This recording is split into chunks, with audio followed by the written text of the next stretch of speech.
When my daughter-in-law kicked me out of my own house, I didn't scream or argue. I just packed quietly, cut off the cash flow, took back my car, and headed straight to a $32 million estate in Malibu she never even knew I owned. "Pack your bags and get out today," Vanessa yelled across the kitchen. My son Julian just sat at the table staring down at his phone, completely silent. In that exact moment, I realized my time in that house was over. My name is Eleanor. I'm 66 years old, a widow. After my husband passed away, I invited Julian and his wife to move into my sprawling home just outside of Boston. The plan was for them to take over the upper floor so they could save up some money. But piece by piece, Vanessa took over the whole place. It started small. She threw away my plants in the hallway without asking. Then she actually changed the locks to the upstairs flat. Now she was standing in my kitchen delivering an ultimatum because I dared to say no to babysitting my own grandkids for the weekend. I had already planned a trip with my lifelong friends. I didn't argue. I didn't raise my voice. I just took a deep breath, picked up my mug, and poured my cold coffee down the sink. The sound of the liquid hitting the drain was the only noise in the room. Vanessa was breathing heavily, practically begging for a massive, dramatic screaming match. Julian glanced up, visibly sweating, bracing himself for tears or guilt trips. But I gave them nothing. For months, they had treated me like an unpaid nanny and maid, a burden who was just in their way. Vanessa assumed I was entirely dependent on them because I spent my days gardening and drove an old sedan. There was so much she didn't know.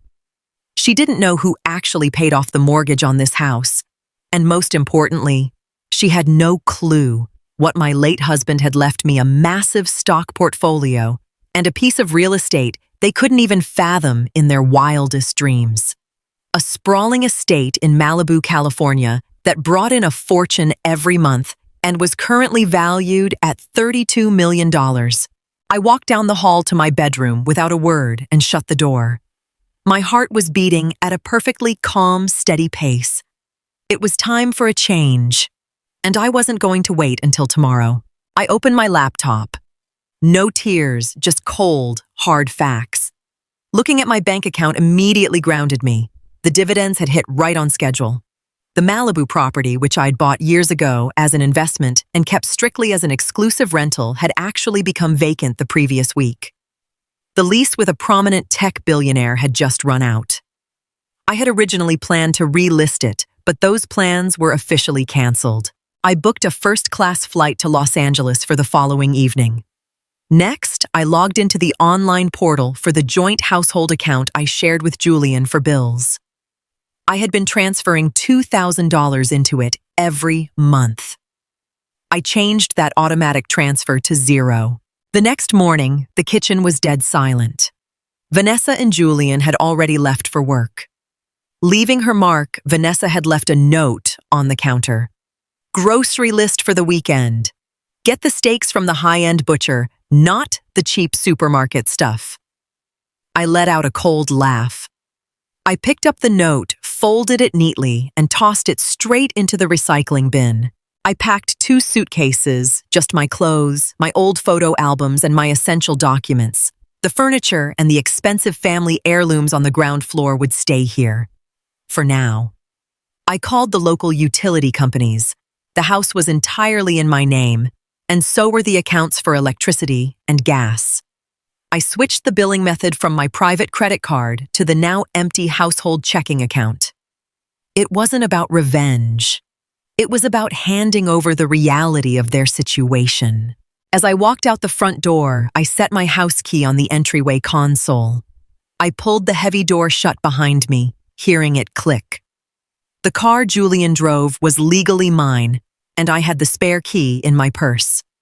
Sitting at the airport terminal, I called a private towing service I kept on retainer. I authorized them to hook the car up from the driveway and move it to a secured storage unit.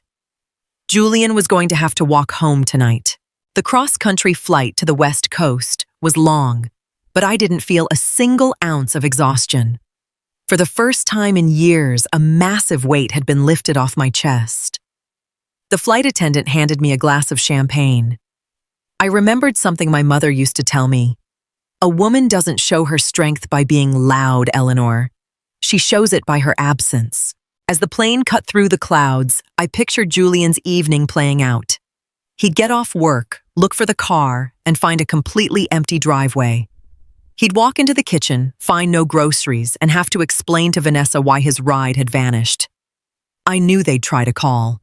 I pulled my phone from my bag, popped out the SIM card, and slid it into a small travel case. For the next few weeks, my old number was completely dead to the world. I had already set up a new, unlisted international line for my bank notifications and emergency contacts. When I landed at LAX, a private chauffeur was already waiting for me at baggage claim. The California air was warm, thick with the scent of salt water and pure autonomy. The drive up to Malibu took about an hour, the Pacific Coast Highway winding beautifully along the ocean until we hit the gates of Emerald Bay. The estate sat perched high on a cliffside, a stunning monolith of concrete and floor-to-ceiling glass, offering an endless view of the Pacific. It was a modern architectural masterpiece worth every penny of its $32 million valuation, protected by massive security gates and a state-of-the-art surveillance system. The driver carried my bags inside. I stood in the center of the vast living room, watching the waves crash below, and took a deep, clear breath. There was no stale coffee here, no bitter accusations, no hostile daughter-in-law. I uncorked a bottle of wine and melted into the absolute silence. The first night of my new life had officially begun. 3 weeks slipped by effortlessly. I completely reinvented my daily routine. Every morning began with a long walk on the beach, followed by buying fresh fruit at the local market and spending hours reading on the sun-drenched deck. The tension drained from my shoulders. The lines of stress on my face simply vanished. By the 3rd week, curiosity got the better of me, and I decided to pop my old SIM card back in. I wanted to see what the fallout looked like back in Boston. The second the network connected, the phone went completely haywire, vibrating uncontrollably in my hand. There were 42 missed calls from Julian, 18 from Vanessa, and a mountain of text and voicemail notifications. I played the first voicemail from Julian. His voice was laced with pure panic. "Mom, where are you?" "The car is gone. The power company just sent a shut-off notice and the household account is completely frozen. Vanessa is losing her mind. Please call me back." The next message was from Vanessa, sent 2 days later. Her tone had shifted drastically. The screaming, aggressive bully was gone, replaced by a desperate woman trying to mask her panic as maternal concern. "Eleanor, look, I was just stressed out that day. It was a misunderstanding. We're incredibly worried about you. Julian isn't sleeping. Please come home so we can talk things through." I deleted the messages without a second thought. They had genuinely believed I was the weak link they could walk all over. Now they were discovering that without my money and my silent management, their entire lifestyle was a house of cards. They suddenly had to cover the bills, manage the chores, and figure out public transit on their own. That evening, an email arrived from Julian. He used my old address since the phone was a dead end. He wrote to tell me they were planning to sell the house to cover the sudden debts piling up. They still naively believed they owned half of it. I typed out a brief, chilly response. "The house belongs to me alone. I have already hired a real estate agent. It goes on the market next week. You have 4 weeks to pack up and move out." Dear Quiet Revenge community, many of you have asked how you can help support the channel. We believe in being transparent. iTools may assist with some technical aspects of production, but every story is carefully selected, edited, reviewed, and prepared by real people who care deeply about the quality and message behind each video. Our goal has always been simple: to share meaningful stories that remind us of the importance of dignity, courage, family, and perseverance. If you would like to help us continue this work, please consider contributing the cost of a small cup of coffee. Patreon, www.patreon.com/quiet-revenge-family-co-fi, https://co-fi.com/the story, family PayPal, https://www.paypal.com/paypal-me/Kan-Huang-Min. Thank you for your kindness, your comments, and your continued support. The reply hit my inbox within 5 minutes, and this time, Vanessa didn't bother hiding behind Julian. The polite facade evaporated instantly. "You can't just throw us out on the street. That is completely illegal. We live here. Julian has tenant rights." I sat in front of my laptop in Malibu and let out a soft smile. Vanessa clearly didn't understand property law. There was no lease agreement written or oral. They had been living there entirely on my good graces, rent-free. Because I was liquidating the asset, their permission to occupy the property was officially revoked. I had already finalized the details with my bank before I left, and the agent had the keys to the separate lockbox. The next afternoon, Julian sent a text with a photo. It was a shot of a massive sign planted squarely in the front yard in Boston for sale prime, luxury real estate. Julian added a caption, "Mom, why are you doing this to us? Vanessa won't stop crying. We can't find an apartment we can actually afford on short notice." I felt absolutely no pity. When Vanessa was screaming in my face, wishing I would disappear into thin air, Julian had stood there and chosen silence. In my book, silence is an endorsement. They had used my generosity to demean me. Now they were going to learn exactly what it takes to survive in the real world without a safety net. I blocked Vanessa's email and number permanently. Any communication with Julian was restricted to email, only strictly professional and brief. I offered one concession: I would sign a lease on a small, basic 2-bedroom apartment back in Massachusetts, but the lease would be solely in his name, excluding Vanessa entirely. I wanted to see if he was finally capable of making a real choice. The clock was ticking. Back in Boston, the leaves were falling and the autumn chill was setting in while I watched the sunset over the ocean in Southern California. The contrast was poetic. They were shivering in a house they couldn't afford to heat, while I was basking in the coastal warmth. It was a crisp Saturday morning when my security system flagged an alert at the front gate. I looked up at the high-definition monitor in the kitchen and saw 2 incredibly familiar faces standing outside. It was Julian and Vanessa. They looked utterly exhausted, pale, and completely wad out from a cross-country flight. They had somehow managed to track me down, likely by digging through some old financial statements left behind in my home office. They were wrapped in heavy, cheap winter coats that looked completely absurd against the bright, sunlit Malibu backdrop. Vanessa's jaw was practically on the floor as she stared up at the concrete and glass fortress. She had clearly expected a modest retirement condo, not a multi-million-dollar architectural stronghold. I pressed the intercom button, my voice coming through cool and collected. "Can I help you?" "Mom, please just let us in," Julian cried out to the camera. "We spent the last of our savings on these plane tickets. We just need to talk to you." Vanessa pushed herself right up to the lens. "Eleanor, please, we are so sorry. I was under so much pressure at work. We can fix this as a family. Look at this place. There's more than enough room for all of us to live here." And there it was. The blatant, unadulterated greed in her eyes. Even in total defeat, she was already calculating the square footage and looking for a way to angle her way in. She genuinely believed she could move into my sanctuary. She still had no concept of who she was dealing with. "Julian can come up to the house. Alone," I announced through the speaker. "Vanessa stays outside the gate." A furious argument erupted right on my security screen. Vanessa was shoving Julian, screaming at him not to dare leave her out there.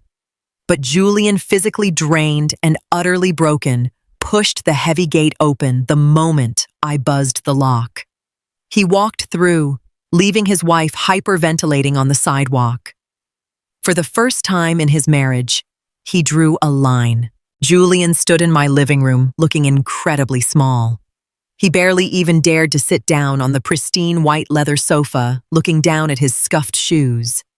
He stared out at the vast expanse of the Pacific, then turned his eyes to me. I handed him a glass of ice water. No coffee, no welcoming hug. "It's incredible here, Mom."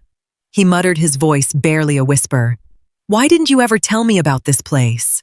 "Because this is my life, Julian, not yours," I replied, keeping my posture straight and steady. "You stood by and allowed your wife to evict me from my own home. You didn't say a single word while she degraded me." "I was terrified of losing her," he said, dropping his chin to his chest. "And in the process, you lost me," I said cleanly. "I built my life with your father's legacy and my own hard work. I don't owe either of you a thing. You both assumed I was just a frail old woman you could exploit for free labor and housing." He broke down, tears streaming down his face. It had been years since I'd seen my son cry. A part of me twinged with a mother's instinct, but I kept my face entirely unreadable. Showing weakness now would ruin everything. He needed to feel the weight of his choices if he was ever going to grow up. Outside the security gate, Vanessa was pacing back and forth like a caged animal.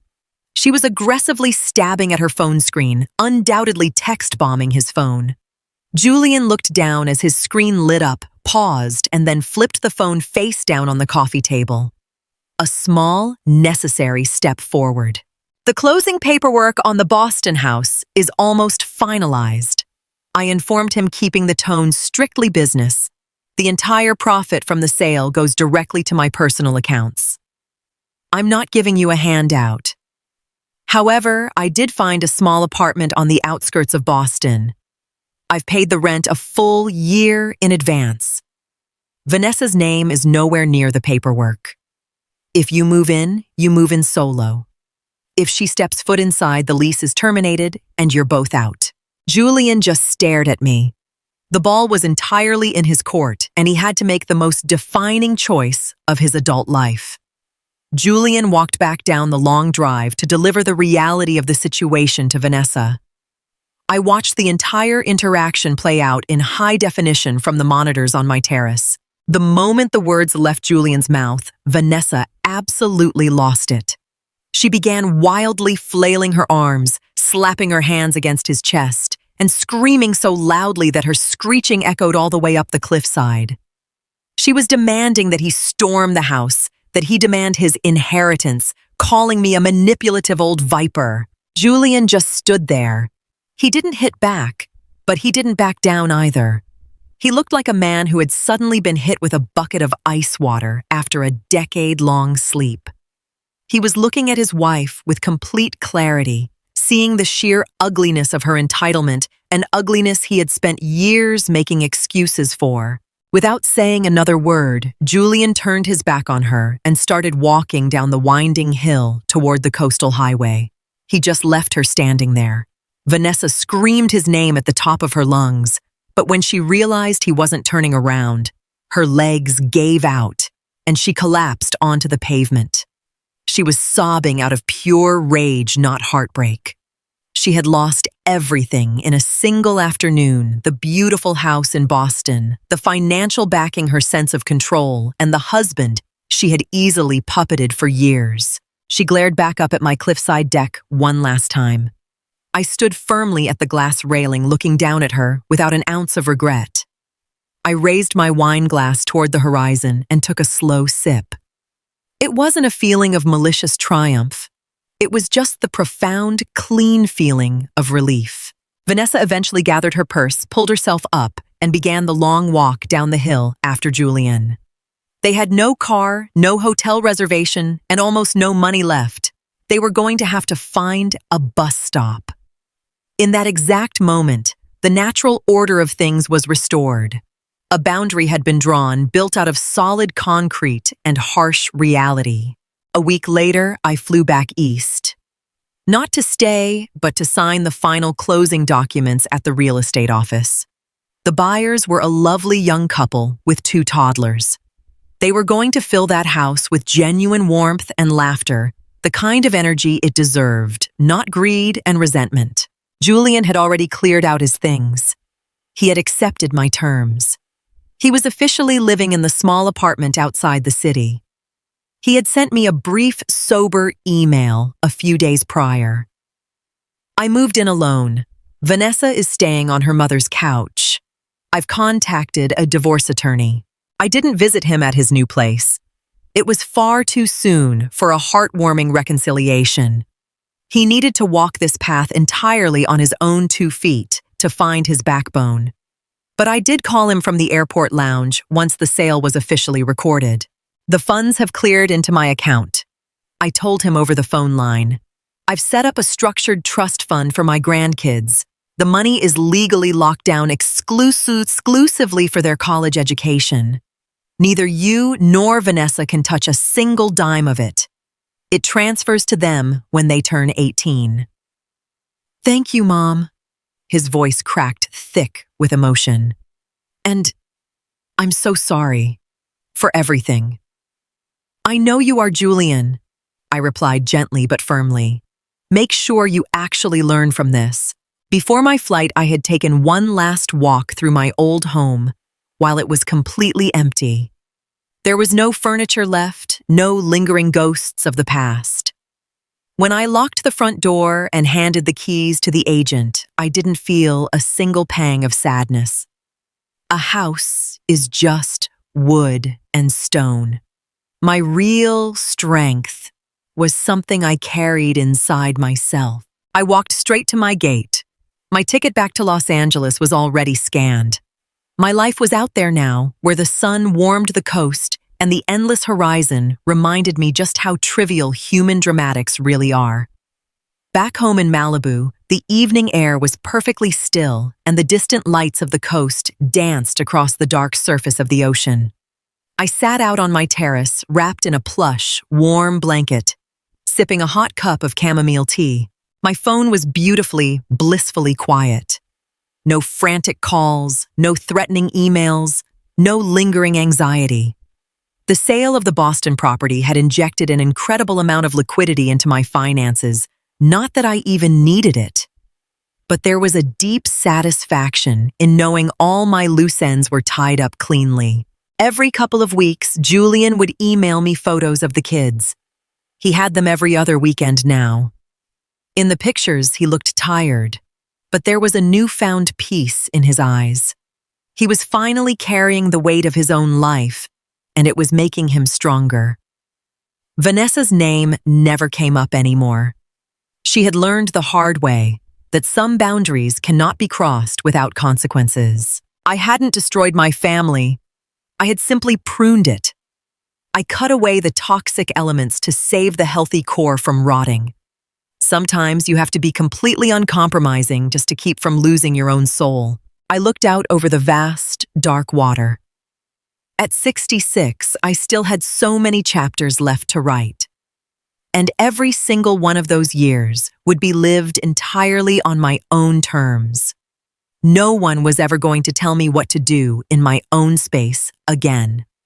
I was the absolute master of my own destiny, insulated by a fortress of glass financial wisdom and unshakable boundaries. Life was finally back in perfect equilibrium.